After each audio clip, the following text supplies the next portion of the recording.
ಬನ್ನಿನ ಹಾಕೊಂಡು ಸಲ್ಟ್ ಹಾಕಬೇಕು. ಸಲ್ಟು ಕೊಳೆ ಆಗಲ್ಲ. ನೀನು ಬರೀ ಸಲ್ಟೆ ಹಾಕೊಂಡ್ರೆ ಕೊಳೆ ಆಗಲ್ವಾ?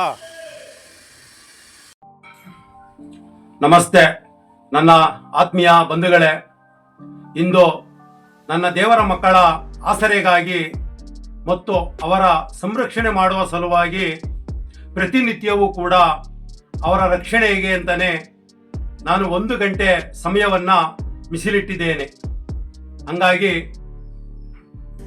ವರ್ಷಕ್ಕೆ 4 ಬಾರಿಯಾದರೂ ಅವರಿಗೆ ಬಟ್ಟೆಗಳನ್ನು ಕೊಡಿಸುವಂಥ ಸೇವೆಗಳನ್ನು ಮಾಡಿ, ಅವರಿಕ್ಕಿರುವಂಥ ಬಟ್ಟೆಗಳನ್ನು ತೆಗೆಸಿ ಅವರಿಗೆ ಒಂದು ಹೊಸ ಬಟ್ಟೆಗಳನ್ನು ಹಾಕ್ಸುವಂಥ ಸೇವೆಗಳನ್ನು ಕೂಡ ಮಾಡ್ತಾ ಇದ್ದೀವಿ. ಇವತ್ತು ನನ್ನ ನಿರಾಶ್ರಿತರಿಗೆ ಬಟ್ಟೆಗಳನ್ನು ನಮ್ಮ ತಿರುಮಲೆ ರಾಮು ಎಂಬ ನನ್ನ ಆತ್ಮೀಯರು ನನ್ನನ್ನು ಕರೆದು ಇವತ್ತು ಅವರು ಹಲವು ಬಟ್ಟೆಗಳನ್ನು ಕೊಟ್ಟು ಸಹಕರಿಸಿದ್ದಾರೆ.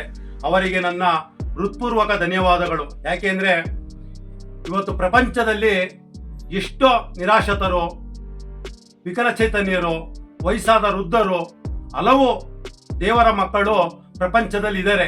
ಬಸ್ ಸ್ಟಾಪ್ ಆಗಿರ್ಬೋದು, ದೇವಾಲಯ ಆವರಣ ಆಗಿರ್ಬೋದು, ತಂಗುದೋಣ ಆಗಿರ್ಬೋದು, ಇಂಥ ಹಲವು ಕಡೆ ನಿರಾಶ್ರಿತರು ಇದ್ದಾರೆ.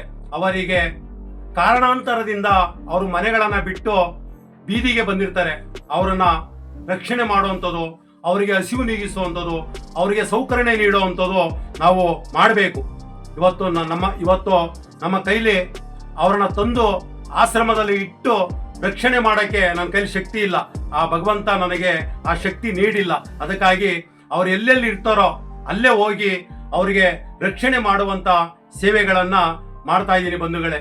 ನನ್ನ ದಾನಿಗಳ ಸಹಕಾರದಿಂದ ಮತ್ತು ಅವರ ಹಸಿವಿಗಾಗಿ ದಿನನಿತ್ಯ ಸಹಕರಿಸುವಂಥ ನನ್ನ ಜನತೆಗೆ ಹೃತ್ಪೂರ್ವಕ ಧನ್ಯವಾದಗಳು.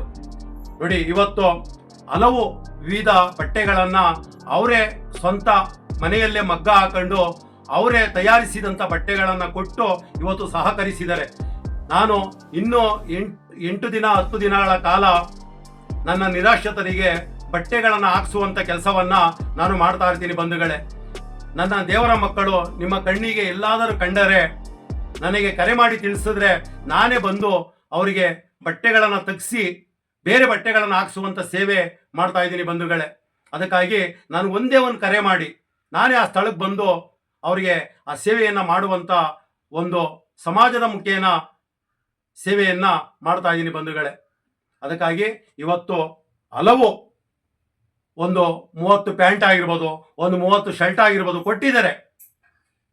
ಅದಕ್ಕಾಗಿ ನಾನು ಈಗಾಗಲೇ 3 ದಿನಗಳ ಹಿಂದೆಯಿಂದನೂ ನನ್ನ ನಿರಾಶ್ರಿತರು ನನ್ನ ಕಣ್ಣಿಗೆ ಕಂಡಾಗ ಅವರಿಗೆ ಬಟ್ಟೆ ಬದಲಾಯಿಸುವಂಥ ಕೆಲಸವನ್ನು ಈಗಾಗಲೇ ಮಾಡ್ತಾ ಇದ್ದೀನಿ. ಇನ್ನೂ ಒಂದು 10 ದಿನಗಳ ಕಾಲ ನಾನು ಈ ಸೇವೆಯನ್ನು ಮಾಡ್ತೀನಿ. ಅದಕ್ಕಾಗಿ ನಿಮ್ಮ ಕಣ್ಣಿಗೆ ಎಲ್ಲಾದರೂ ಕಂಡರೆ ನನಗೆ ಒಂದು ಕರೆ ಮಾಡಿ ತಿಳಿಸಿ ಬಂಧುಗಳೇ.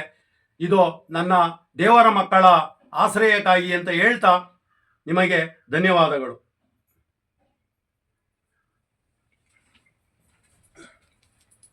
ನೀಟಾಗಿರು, ಆರಾಮಾಗಿ ಗೌರಮ್ಮನ ಕೆರೆದಕ್ಕೆ ಹೋಗಿ ಸ್ನಾನ ಮಾಡಿದ್ದಿದ್ರೆ ಆಗೋದು. ಏನು ಮಾಡ್ತೀಯ, ಚಳಿ ತಣ್ಣೀರು ಸ್ನಾನ ಮಾಡೋಕ್ಕಾಗಲ್ಲ. ಅರ್ಥ ಆಯ್ತಾ? ಹಾಂ,